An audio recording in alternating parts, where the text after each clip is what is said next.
Hello students, let's start with today's session. Today's session is in continuation of your chapter, that is accounts reconciliation.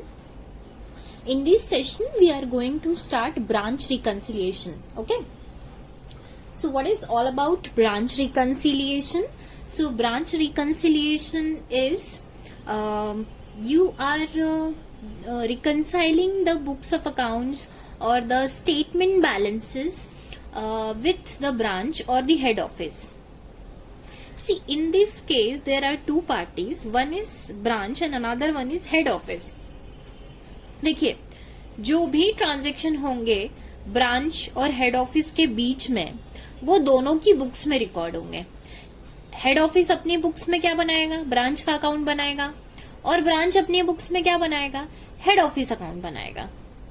Similar kind of transaction record होंगे दोनों की books में. तो जो closing balance आना चाहिए last में वो भी सेम ही आना चाहिए. अगर हेड ऑफिस का रिसीवेबल आ रहा है ब्रांच से तो ब्रांच का पेएबल आना चाहिए हेड ऑफिस को. So this is how you will prepare the reconciliation statement. But अगर ये सेम नहीं आ रहा है तो ही आपको जरूरत पड़ेगी रिकंसिलिएशन स्टेटमेंट बनाने की. अगर सेम आ रहा है तो रिकंसिलिएशन स्टेटमेंट बनाने की जरूरत है ही नहीं. आपकी बुक में please refer page number 49 of new book. Please refer page number 49 of new book, chapter number 3, branch reconciliation statement का एक क्वेश्चन दिया है वहां पर. अच्छा, ये मिसमैच होने के ना there can be an number of reason. जैसे कि एचओ ने चेक दिया बट अभी तक ब्रांच को क्लियर नहीं हुआ. जैसे कि एचओ ने माल पहुंचाया है बट अभी तक ब्रांच तक माल पहुंचा नहीं है, माल ट्रांजिट में है, जैसे गुड्स इन ट्रांजिट हो गया. ठीक है. फिर ब्रांच ने हो सकता है कि पेमेंट दिया है एचओ को लेकिन अभी तक एचओ को मिला नहीं है, या डीडी या जो चेक है वो क्लियर नहीं हुआ है. ऐसा भी हो सकता है कि ब्रांच ने कुछ माल रिटर्न कर दिया है एचओ को बट एचओ को अभी तक मिला नहीं, अगेन गुड्स इन ट्रांजिट है. So there can be an number of reason जिसकी वजह से कुछ ट्रांजेक्शन ऐसे हो सकते हैं जो ब्रांच ने रिकॉर्ड किए बट एचओ ने रिकॉर्ड नहीं किए. कुछ ट्रांजेक्शन ऐसे हो सकते हैं जो एचओ ने रिकॉर्ड किए बट ब्रांच ने रिकॉर्ड नहीं किए. या फिर ऐसा भी हो सकता है कि कुछ मिसमैच रह गया है, इन द सेंस की अमाउंट गलत हो गया है. या कोई ट्रांजेक्शन ऐसे हो सकते हैं कि जिसकी इंफॉर्मेशन एचओ को नहीं है पर वो मतलब अभी तक जैसे माल पहुंचा नहीं है, ब्रांच ने डिलीवर कर दिया लेकिन माल अभी तक पहुंचा नहीं है, या एचओ ने माल डिलीवर कर दिया लेकिन ब्रांच तक अभी तक पहुंचा नहीं है, तो अभी तक उनके पास स्टॉक में माल आया नहीं है तो इसलिए उन्होंने अभी तक रिकॉर्ड नहीं किया है. तो इस तरह से ये जो ट्रांजैक्शन है, ये कुछ इंफॉर्मेशन जो है ये बीच में मिस हो सकती है रिकॉर्ड करना, जिसकी वजह से there can be mismatch in the closing balance of either of the books. या तो एचओ की बुक्स में आ सकता है या तो ब्रांच की बुक्स में मिसमैच का रीजन हो सकता है. ठीक है. आपकी बुक में पेज नंबर 49 पर एक क्वेश्चन दिया हुआ है ब्रांच रिकंसिलिएशन का. हम इस कॉन्सेप्ट को समझने के लिए वो क्वेश्चन सॉल्व करेंगे ताकि हम इजीली इस कॉन्सेप्ट को समझ पाएंगे. मैंने वो क्वेश्चन देखिए लिखा है पूरा, ये वो क्वेश्चन है इस पेज के ऊपर. ठीक है. And this is the solution. ठीक. तो ये क्वेश्चन मैंने पूरा लिखा है इस पेज पर और फिर मैंने उसका सॉल्यूशन आप लोगों के लिए प्रिपेयर किया है. This is an unsolve question I believe in your book. तो अनसॉल्व क्वेश्चन है तो इसको मैं सॉल्व करवा रही हूँ ताकि आपको आसानी होगी सॉल्व करने के लिए और आप आसानी से समझ पाएंगे. तो मैंने क्वेश्चन को पहले नोट डाउन किया है और फिर उसका सॉल्यूशन प्रिपेयर किया है. अब सॉल्यूशन पे पहुंचने के पहले हम लोग अच्छे से क्वेश्चन पढ़ेंगे जैसे हम हमेशा करते हैं. और मैं हमेशा हर लेक्चर में बोलती हूँ कि आप अगर क्वेश्चन अच्छे से पढ़ेंगे तो आपकी आधा प्रॉब्लम वहीं सॉल्व हो जाता है. सबसे मेजर प्रॉब्लम आपका वहीं सॉल्व हो जाता है कि आप क्वेश्चन को बहुत अच्छे से पढ़े, बिकॉज सब कुछ क्वेश्चन में ही है. आपको उसी की इंफॉर्मेशन यूज करनी है उसको सॉल्व करने के लिए. So there is no need to worry about the solution. There is everything is given in the question. Please note down the information given in the question very properly. उसे अच्छी तरह से bifurcate कीजिए.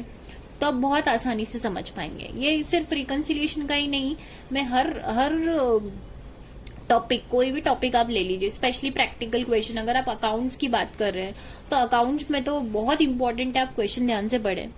हमने बहुत सारे क्वेश्चन कर लिए ऑलरेडी, जैसे अपन ने लास्ट चैप्टर में किया था डेप्रिसिएशन, वो पेरोल की एंट्री, और उसमें बहुत इंपॉर्टेंट रोल प्ले करता है कि आप क्वेश्चन ध्यान से पढ़े, आप इन्फॉर्मेशन अच्छे से बाइफ्रिकेट करके लिखें। तो अगर ये आप काम करते हैं तो आपका सॉल्यूशन बनाने में आपको कोई प्रॉब्लम नहीं होगी। ठीक, तो अब सबसे पहले हम रिकंसिलिएशन, ब्रांच रिकंसिलिएशन का हम क्वेश्चन पढ़ते हैं, हम इन्फॉर्मेशन को जॉट डाउन कर लेते हैं।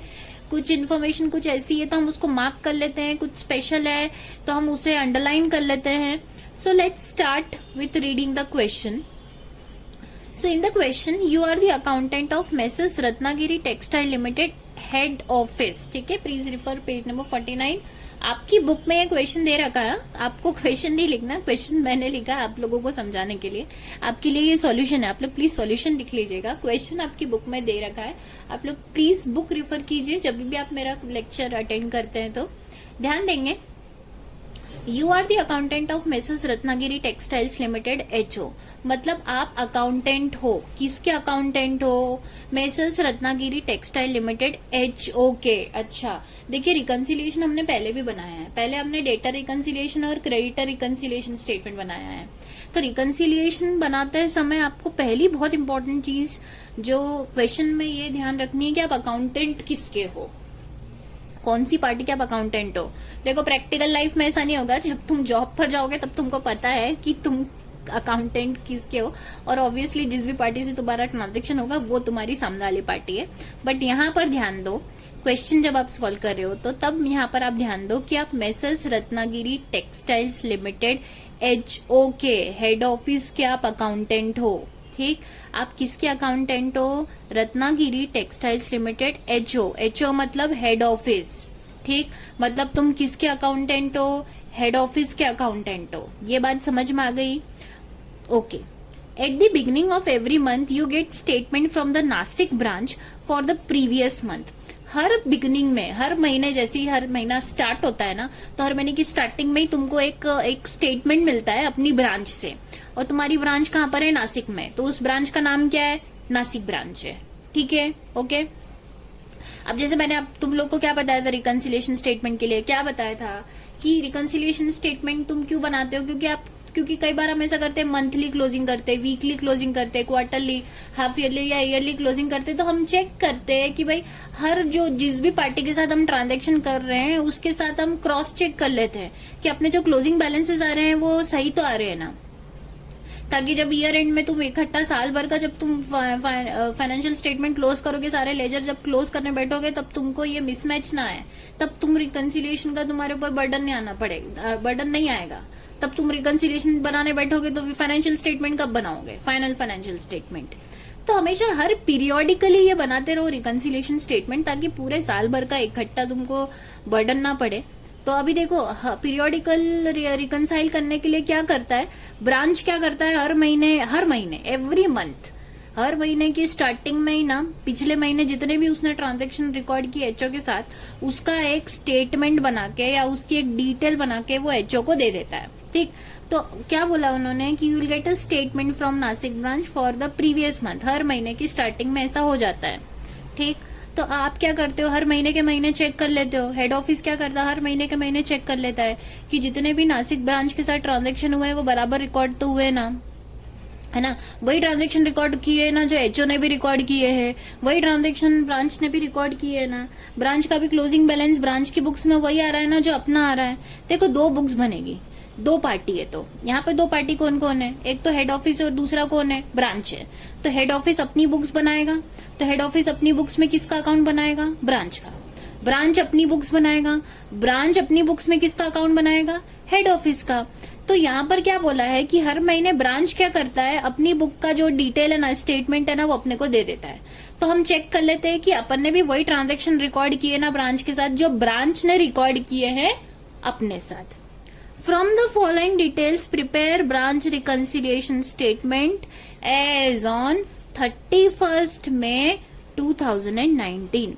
आप इन हर महीने वो आपको डिटेल भेज देता है उन डिटेल के साथ from the following details prepare branch reconciliation statement. आपको कौन सा रिकंसिलिएशन स्टेटमेंट बनाना है? ब्रांच रिकंसिलिएशन स्टेटमेंट बनाना है एज ऑन 31 मई 2019। भाई सिंपल सी बात है, आप किसके अकाउंटेंट हो? आप अकाउंटेंट हो एचओ के, और जो भी सामने वाली पार्टी होती है वो वाला रिकंसिलिएशन स्टेटमेंट बनाते हो। तो सामने वाली पार्टी कौन है? ब्रांच है, क्योंकि आप अकाउंटेंट किसके हो? एचओ के। तो आपको क्या बनाना है? ब्रांच रिकंसिलिएशन स्टेटमेंट बनाना है। और वो क्वेश्चन में उन्होंने क्लियरली दे भी रखा है कि तुमको कौन सा रिकंसिलिएशन स्टेटमेंट बनाना है? ब्रांच रिकंसिलिएशन स्टेटमेंट बनाना है। ओके, अब ध्यान दो, अब जो तुमको क्वेश्चन में दे रखा है, तुमको स्टेटमेंट कब, एज ऑन कब बनाना है? 31 मई 2019 बनाना है। मतलब मई मंथ की, तुमको मई मंथ के एंड में तुमको रिकंसिलिएशन स्टेटमेंट बनाना है। इसका मतलब हर महीने बनता है ना रिकंसिलिएशन, हर महीने की वो डिटेल भेज देता है। क्वेश्चन में स्टार्टिंग में ही दे दिया था। मतलब इसका मतलब तुमको क्या करना है, मई मंथ के ब्रांच के साथ जितने भी ट्रांजैक्शन हुए हैं ना, वो तुमको चेक करना है कि वो तुमने अपनी बुक में वैसे ही रिकॉर्ड किए जैसे ब्रांच ने रिकॉर्ड किए हैं। ब्रांच ने अपनी बुक में वैसे ही रिकॉर्ड किए जैसे तुमने रिकॉर्ड किए हैं। कहीं कुछ ट्रांजैक्शन रिकॉर्ड करने में गड़बड़ तो नहीं हुई है, ये तुमको चेक करना है। ठीक है, अब देखो, अब ध्यान दो, मेसर्स रत्नागिरी, ये देखो क्वेश्चन में क्या दिया हुआ है तुमको आगे। पहली टेबल, फर्स्ट टेबल क्या दे रखी है? फर्स्ट टेबल तुमको दे रखी है, उसमें हेडिंग क्या दी है वो ध्यान से पढ़ो। Messrs Ratnagiri textiles head office, क्या दिया हुआ है? Messrs Ratnagiri textiles head office, ये हेडिंग है पहली टेबल की। हेडिंग में क्या लिखा हुआ है? रत्नागिरी टेक्सटाइल तो कंपनी का नाम है, लेकिन उसके आगे क्या लिखा है? हेड ऑफिस लिखा है। हेड ऑफिस लिखा है, ये हेडिंग में लिखा है। इसका मतलब ये बुक्स ऑफ अकाउंट्स किसकी है? एचओ की बुक्स है, जिसमें क्या बना हुआ है? नासिक ब्रांच अकाउंट लिखा है ना। ये क्या लिखा हुआ है? अकाउंट लिखा हुआ है ना। इसका मतलब ये हुआ कि ये एचओ की बुक्स में, एचओ की बुक्स में ब्रांच का अकाउंट है। ये एचओ की बुक्स में किसका अकाउंट बना हुआ है? ब्रांच का अकाउंट बना हुआ है। बात समझ में आती है? Got it? एचओ की बुक्स मतलब ये किसकी बुक्स है? अपनी बुक्स है, क्योंकि अपन किसके अकाउंटेंट है? अपन एचओ के अकाउंटेंट है ना। मतलब ये वही बुक्स है जो अपन ने बनाई है। तो अपनी बुक्स में अपन ने ब्रांच के साथ जो भी ट्रांजैक्शन किए हैं वो नासिक ब्रांच अकाउंट करके ओपन किया होगा ना, लेजर। तो ये अपनी बुक्स है, मतलब ये एचओ की बुक्स है जिसमें किसका अकाउंट बना हुआ है? नासिक ब्रांच का अकाउंट बना हुआ है। क्लियर? बात समझ में आती है? नेक्स्ट आगे बात करते हैं। सेकंड टेबल की हेडिंग देखो जरा क्या दे रखी है।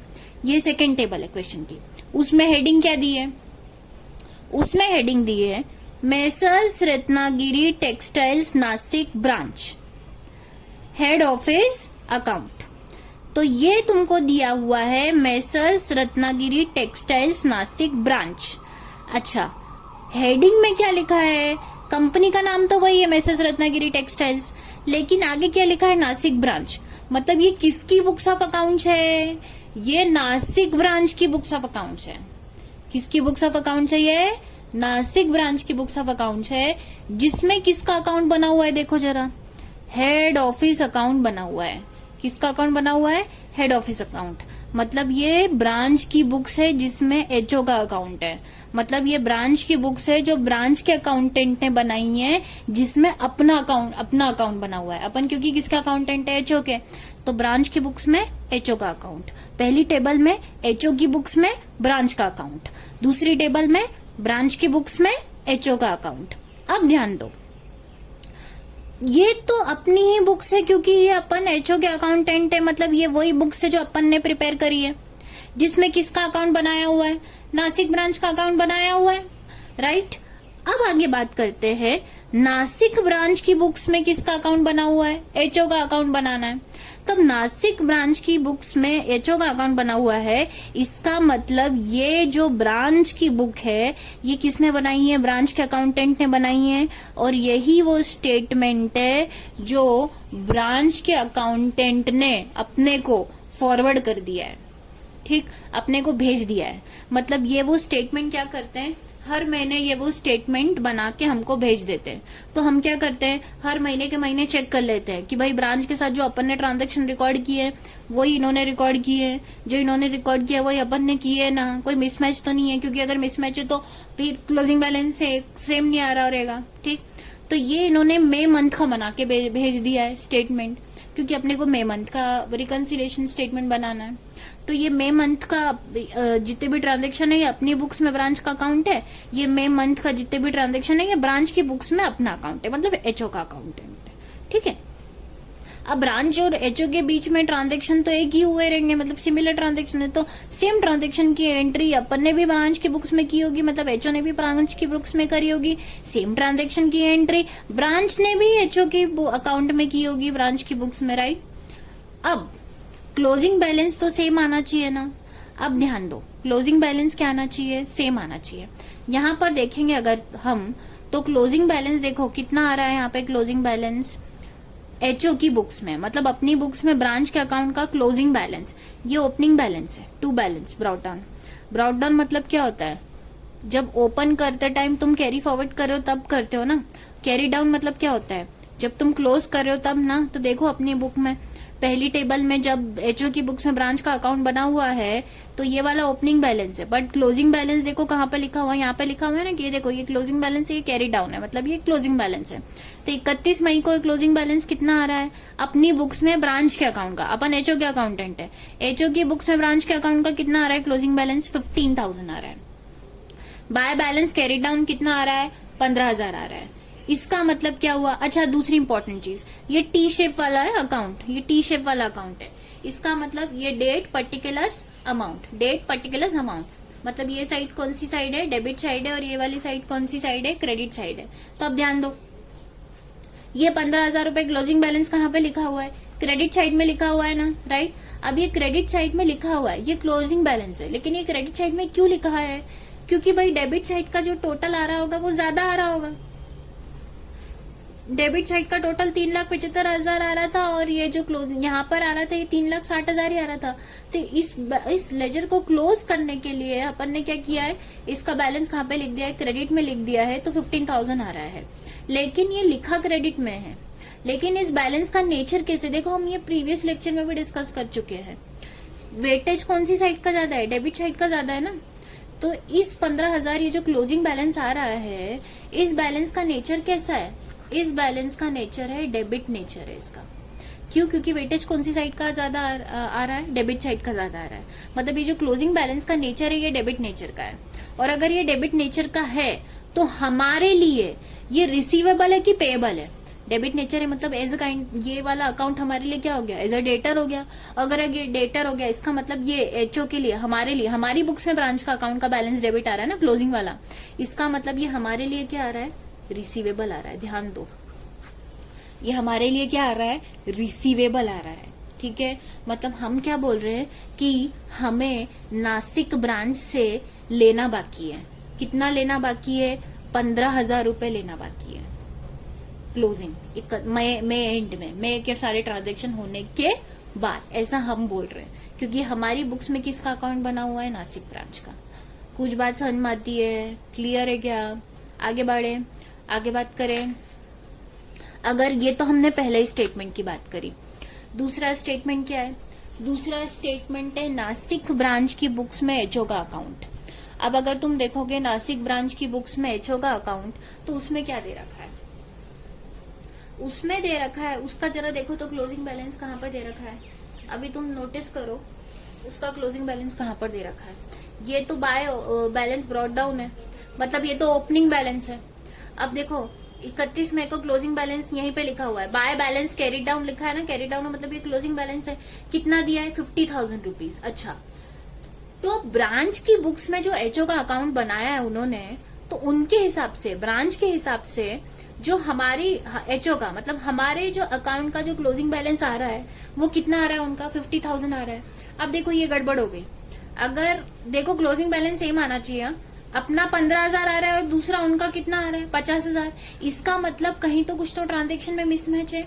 दूसरी इंपॉर्टेंट चीज जो बहुत बहुत इंपॉर्टेंट है, क्या, वो देखो उनकी बुक्स में जो एचओ का अकाउंट है उसमें भी ये टी शेप में देखो लेजर, डेबिट और क्रेडिट।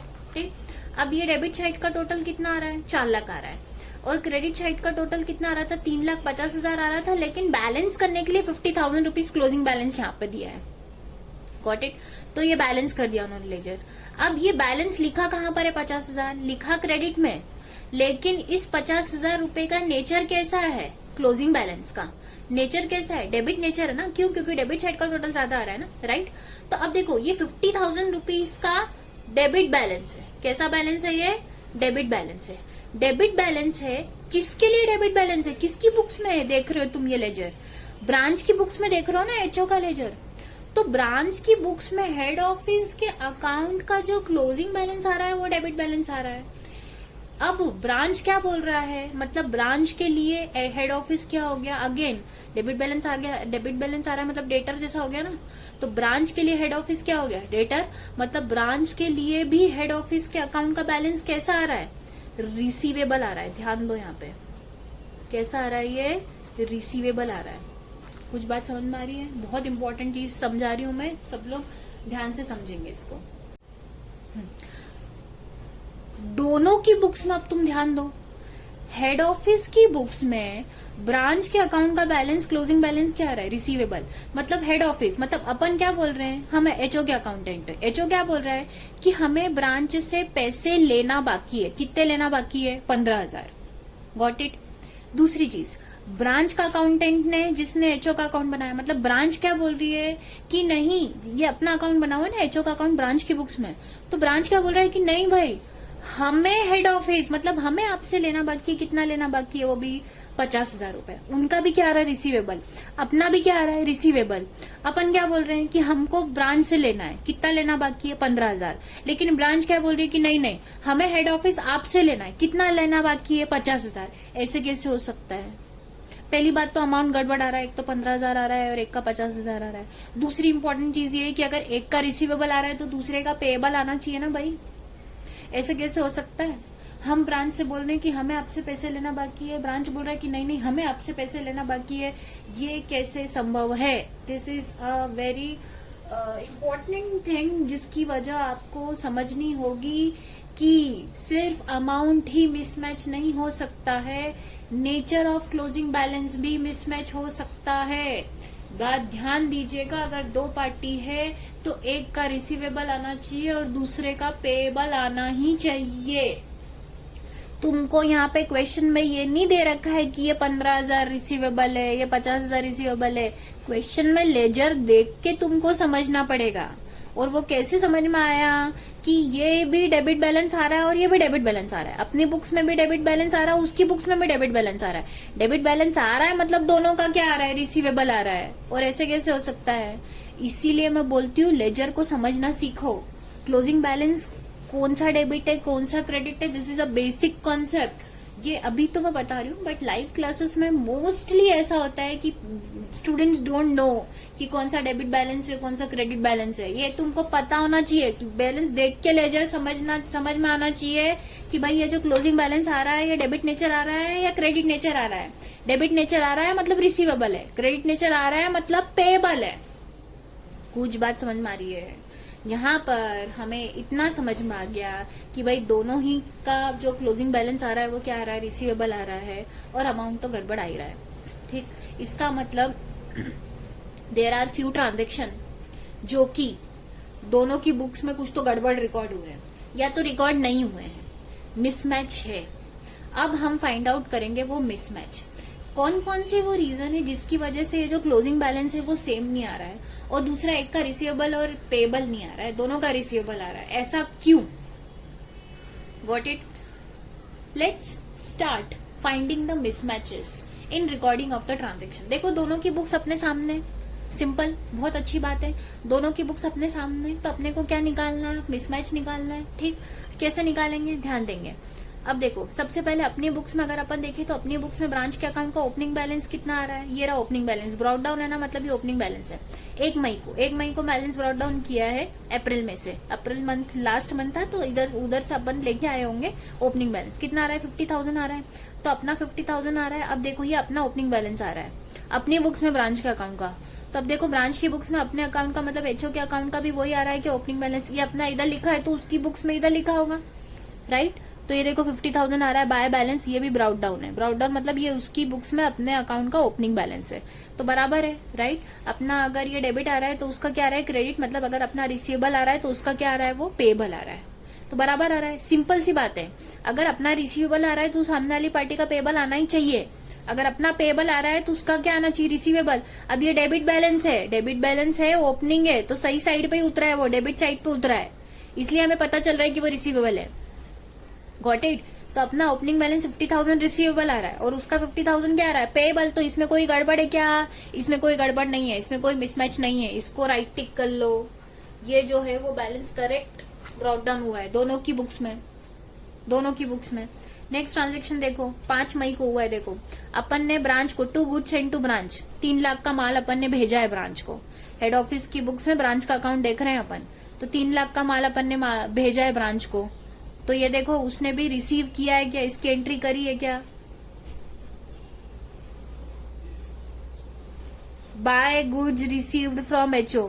अपन ने 5 तारीख को माल डिलीवर किया था, लेकिन उसको कब मिला 10 तारीख को, तो उसने 10 तारीख को एंट्री करी है। देखो by goods received from HO 3 lakh का, अपन ने गुड्स सेंड टू ब्रांच किया था तो उसने गुड्स रिसीव्ड फ्रॉम एचओ, मतलब अपन ने ब्रांच को माल भेजा था और उसको एचओ से माल मिला है। Got it. अपन एचओ है और वो ब्रांच है, तो ये भी 3 लाख की एंट्री अपन ने रिकॉर्ड करी है और उसने भी रिकॉर्ड करी है, तो इसमें भी कोई मिसमैच नहीं है। ये ट्रांजेक्शन दोनों की बुक्स में बराबर रिकॉर्ड किया है, एक ने माल भेजा है तो दूसरे ने माल रिसीव किया है, इसमें कोई गड़बड़ नहीं है।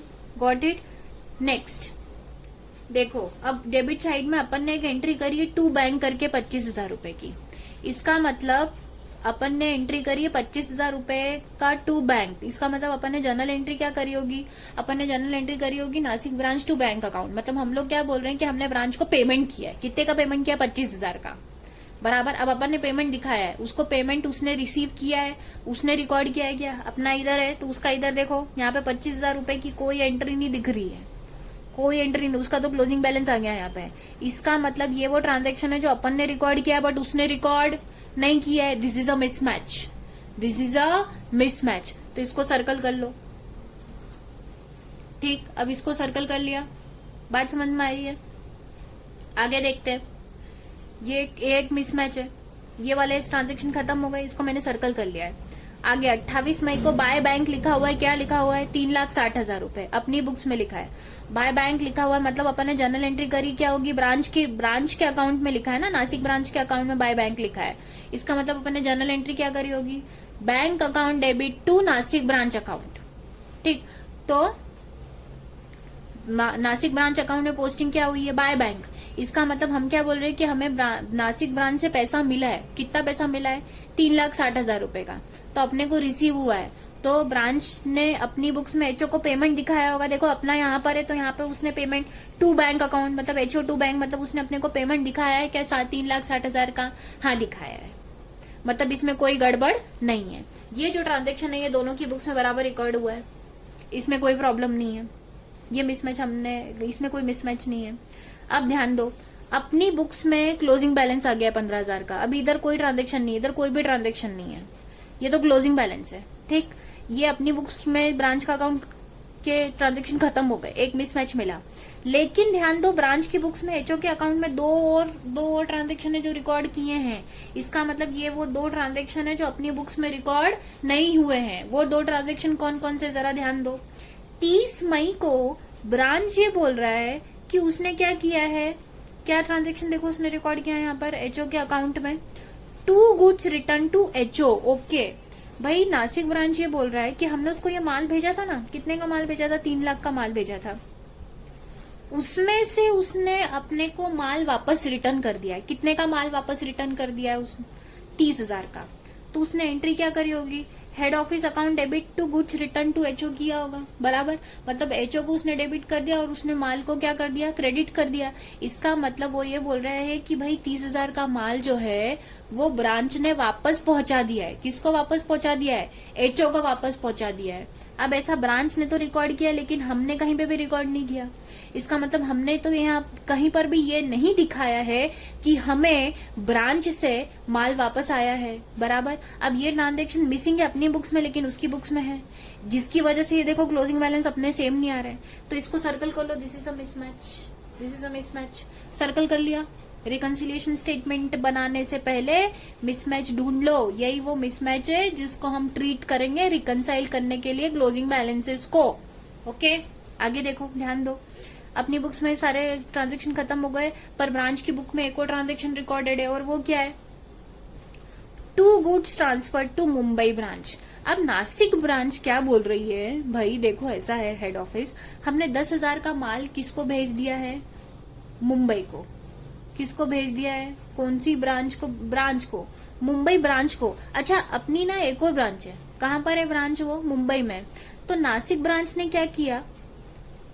हेड ऑफिस को तो माल नहीं पहुंचाया, उसने 10,000 का माल कहां पे पहुंचा दिया? मुंबई। मतलब अब ये जो माल अपन ने नासिक ब्रांच को पहुंचाया था, उसमें से 10,000 का माल उसने कहां पे पहुंचा दिया? मुंबई। तो अब ये 10,000 का माल नासिक ब्रांच के पास है ही नहीं। ये कौन सी ब्रांच के पास है? मुंबई ब्रांच के पास है। अब दूसरी बात ये है कि अपन ने तो रिकॉर्ड नहीं किया कि ये नासिक ब्रांच से माल कहां पर ट्रांसफर हो गया है? मुंबई ब्रांच में ट्रांसफर हो गया है। तो हमको तो क्या लग रहा है कि ये 10,000 का माल किसके पास है? नासिक ब्रांच के पास है, बराबर। तो ये गड़बड़ हो गया।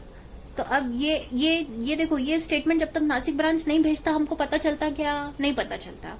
तो ये उसने रिकॉर्ड किया, बट अपन ने रिकॉर्ड नहीं किया, जिसकी वजह से ये बैलेंस 15,000 अपना रिसीवेबल आ रहा है, और उसका भी रिसीवेबल कितना आ रहा है? 50,000 का रिसीवेबल आ रहा है। So this is one of the mismatch. तो ये माल की हमको जानकारी नहीं थी कि ये 10,000 का माल जो है ये नासिक ब्रांच ने किसको पहुंचा दिया? मुंबई ब्रांच को पहुंचा दिया। हमें तो क्या लग रहा है कि 10,000 का माल अभी भी नासिक ब्रांच के पास है।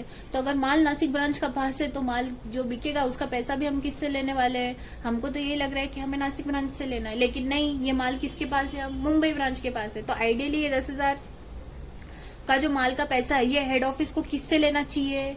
मुंबई ब्रांच से लेना चाहिए, जिसकी वजह से ये प्रॉब्लम आ रहा है। अभी देखो, 3 मिसमैच निकाल लिया अपन ने। एक तो ये 25,000 का जो अपनी बुक्स में रिकॉर्डेड है, लेकिन ब्रांच की बुक्स में रिकॉर्डेड नहीं है। मतलब एचओ की बुक्स में रिकॉर्डेड है, लेकिन ब्रांच की बुक में रिकॉर्डेड नहीं है। दूसरा, 30,000 का माल जो ब्रांच ने रिटर्न कर दिया है, वो ब्रांच ने तो रिकॉर्ड किया, लेकिन अपन ने मतलब एचओ ने रिकॉर्ड नहीं किया है। 10,000 का माल जो ब्रांच ने मुंबई ब्रांच को भेज दिया है, जो ब्रांच ने तो रिकॉर्ड किया है, लेकिन एचओ ने मतलब अपन ने रिकॉर्ड नहीं किया है। इन 3 ट्रांजेक्शन की वजह से प्रॉब्लम आ रहा है। ये जो क्लोजिंग बैलेंस है ना, ये टैली नहीं हो रहा है।